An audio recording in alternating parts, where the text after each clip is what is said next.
Welcome back to another edition of Weekly Sports Talk. I'm Jared Hilton and alongside me is Khalil Brown.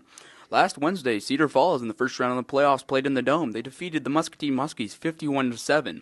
Berkeley Hill came out of that game early, leaving with a head injury late in the second quarter. He didn't return, but then Cedar Falls was back in action Monday night, defeating Iowa City High, who knocked them out of the playoffs last year, by a final score of 21-7. Berkeley was back for that game.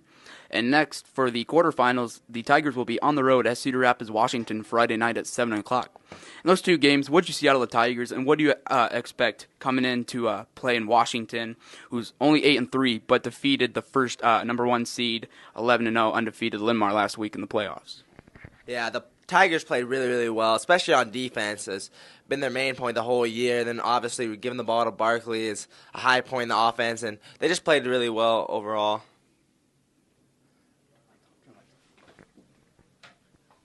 And Grant looked really well, and he threw some nice passes to James Harrington and a couple other receivers, and tried to get him in some short routes too, get his confidence up and everything like that.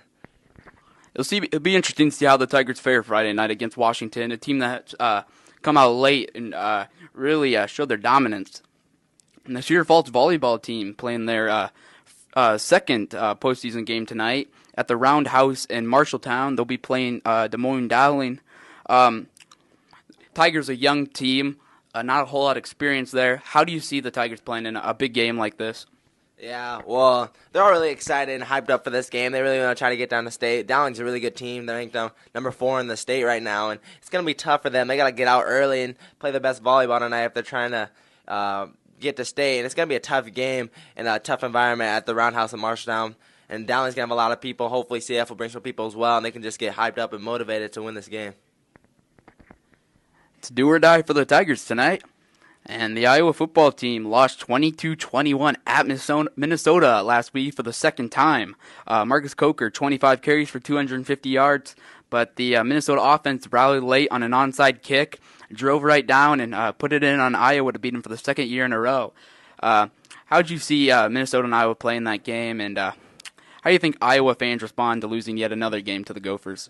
Yeah, actually, being a Hawkeyes fan, it was very upsetting to see them lose to a pretty poor Minnesota team for the second year in a row, but Minnesota deserved that win, and they deserved it a lot more than the Hawkeyes did. They came back and fought for that game, and they really deserved it. I think Coach Jerry Kill got the Gophers rallied at halftime, and they played a really good second half and overall game and stuck in with the Hawkeyes. Marcus Coker ran really great, but we couldn't do enough passing the ball. We didn't have enough big plays, and just couldn't really get the offense going. And the Hawkeyes played pretty stout defense for the whole game, but the Minnesota Gophers offense and their just whole team overall they just wanted it more, and it was a good win for them. The Gophers definitely came through late when they needed it. Iowa State upset 22nd ranked Texas Tech this week 41-7, coming out surprising that Red Raider offense. This is the first time in 3 years that the Red Raider offense has failed to throw for a touchdown in a game. They run that spread 5 wide, air it out. Iowa State gets that big win, and now they'll be playing at Kansas. How'd you see Iowa State play in that game? How did you see the defense really step up to a really high-powered offense like Texas Tech? Yeah, it was a great win for Iowa State. They had lost about 3 or 4 games in a row, and it's good to get a win versus Texas Tech, who was actually number 20th in the country. So it was great for the Iowa State team who was struggling in Big 12 play. And they had a new quarterback come in who's actually a redshirt freshman, helped the team out a lot, played really well in his first career start, and they ended up winning 41-7. So it wasn't just Iowa State got away with it. I mean, it was a pretty apparent huge victory for Iowa State. It's good for them to get a win. Now they hopefully can roll against a really weak and soft Kansas team that I know they're better than. Hopefully they can go out there next week playing at home and roll over them. So, we'll see what Iowa State can do from here now. UNI, second ranked, went on the road to third ranked North Dakota State last week.